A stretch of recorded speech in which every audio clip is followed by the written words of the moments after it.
Many thanks for joining us on the Value Chain TV News Update. My name is Chat Moses. On the news update, to begin with stories from the health sector. Following ongoing efforts to control population growth amid economic challenges in the nation, the Health Reform Foundation of Nigeria, HEFON, has advocated for the integration of a dedicated budget line for family planning into the 2025 appropriated budget of the Federal Capital Territory, FCT. This was disclosed by the Executive Secretary of HEFON, Dr. Celestine Okori, at a capacity-building workshop for civil society organizations and media stakeholders in the FCT. Celestine suggested that 1% from the entire health sector budget be channeled to family planning, adding that it is an attempt to encourage efforts to control population growth amid economic challenges. For many years, the international donors, international partners have been funding or driving family planning in Nigeria. And of course, with time, there's what we call donor fatigue. They are getting tired of being the only drivers of and funders of family planning in Nigeria. So they want us as citizens of the country or the government to also contribute to this particular very important topic. That is, we have to contribute to the activities of family planning rather than leaving it exclusively for the foreign donors. So we are saying that there should be a dedicated budget line. In our budget, we should put something for family planning. Already there is this family planning policy, Family Planning 2030, a policy document that recommends that 1% of the total health budget should be dedicated to family planning. That's whatever it is budgeted for health for the federal government or at the state government level should be dedicated for family planning. So this money can be used to procure services, family planning services and commodities, so that our people in the rural areas, women in the rural areas that don't have money, can have access to free family planning commodities and services at the primary healthcare level. Because without any budget, of course, the women have to pay out of pocket, and most of them don't have the money. So that's what this project is about. This project is about advocacy. We want to advocate that this policy, Family Planning 2030 policy, that is being adopted at the federal government level, we want it adopted at the subnational level. In her remarks, Mrs. Helen, a representative of the National Association of Nigerian Nurses and Midwives, further advised families to increase personal efforts to controlling childbirth. This is where the community really comes in. I believe that the leaders in the community can also do something for themselves. The women themselves can do something for themselves. That was why I was emphasizing on educating people. You see, ignorance is a disease. Once you don't know, you'll be cheated. So as a woman, if I am educated to know when I am ovulating, I will take the action.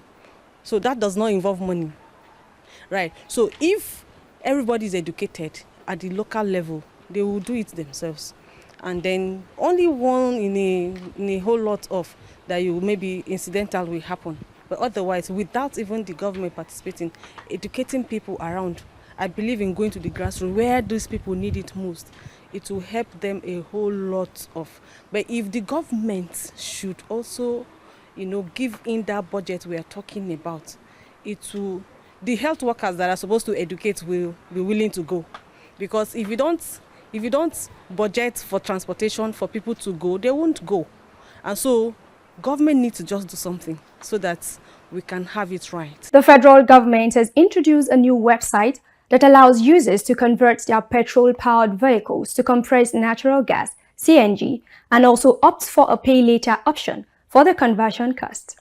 This is contained in a statement by the National Orientation Agency, NOA, via its official X handle.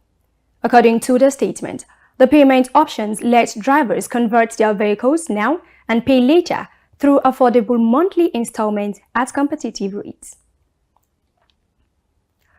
The Minister of State for Petroleum Resources, Heineken Lokpo-Biri, has stated that the news directing the Nigerian National Petroleum Company Limited, NNPC, to stop running its own refineries and focus solely on equity participation in other refineries is false.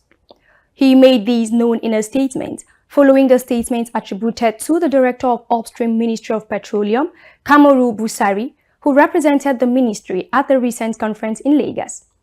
Lokpobiri stated that the statement does not represent him as a minister overseeing the oil sector, nor does it reflect the stance of the federal government. Filling stations operated by the Nigerian National Petroleum Company Limited have increased their pump price of fuel again. Reports observed that the products, which previously sold for 897 naira per litre in Abuja, now sells for 1,030 naira. At NNPC stations in Gwagwalada, Wuse, Lube in Abuja, motorists were seen queuing up as they waited for attendants to commence fuel sales. Moving to the financial sector, the Central Bank of Nigeria, CBN, has reiterated its dedication to maintaining the stability and safety of Nigeria's financial system amid rising global economic uncertainties. This was disclosed in a statement by the Acting Director of Corporate Communications at the CBN, Hakama Sidi Ali, emphasizing the importance of public confidence in the banking system. The bank assured depositors that their funds remain secured as it implements proactive measures to address potential risks in the banking sector. Hakama Sidi Ali highlighted that the CBN is committed to safeguarding depositors' interests and ensuring a sound financial environment. And now in patriotism, the federal government has called on Nigerians to seek formal approval before using the national anthem to avoid potential misuse or misinterpretation. In a statement issued by the Director General of the National Orientation Agency, NOA, Lanre Isa Onilu, he emphasized the importance of obtaining permission from the agency before the anthem or its lyrics are used. The NOA boss also addressed the issue of the Nigerian flag, stressing that its official colors remain green, white, and green, with the specific shade of green being Emerald 2.0. Some Nigerians reacted to this development. To my understanding, it was a development, and so many people welcomed it. So if they are now trying to ask for a permission before it's being used, I don't think there's anything wrong with it. But if there's no law binding it, fine. There shouldn't be any argument about it also. Because there must be a law before you can argue such things. Before you ask for approval of anything, it must have come from a place. It must come from a source. So what's the source? Where is it coming from? That's the first question.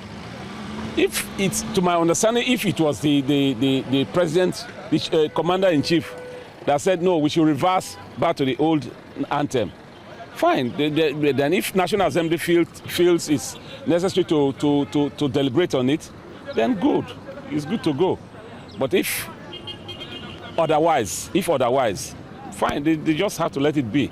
It's not something they should. There are so many important things to talk about now, my sister.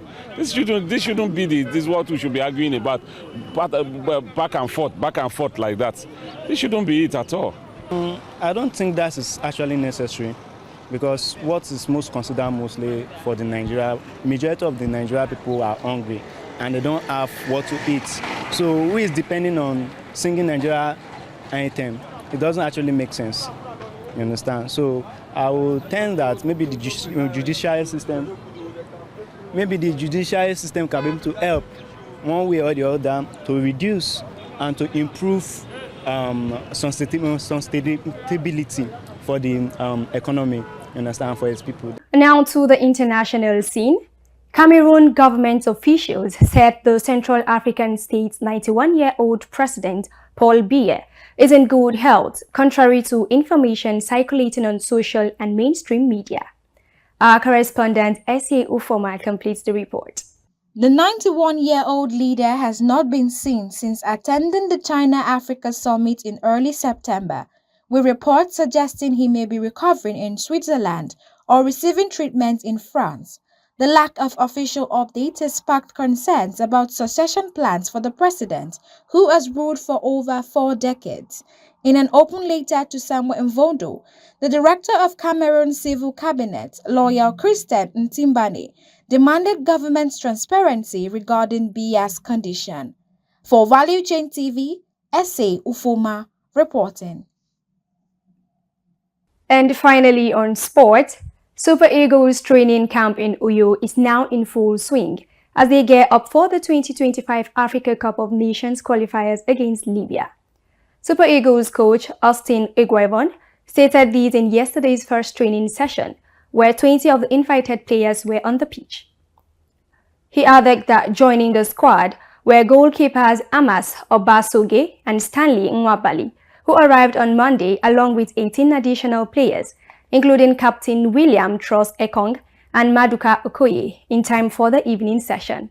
Among the notable arrivals were Premier League players Wilfred Ndidi, Taiwo Awoniyi from Nottingham Forest, and Alex Iwobi from Fulham, as well as Calvin Bassey, Ola Aina, and Benjamin Tanimu from Crawley Town.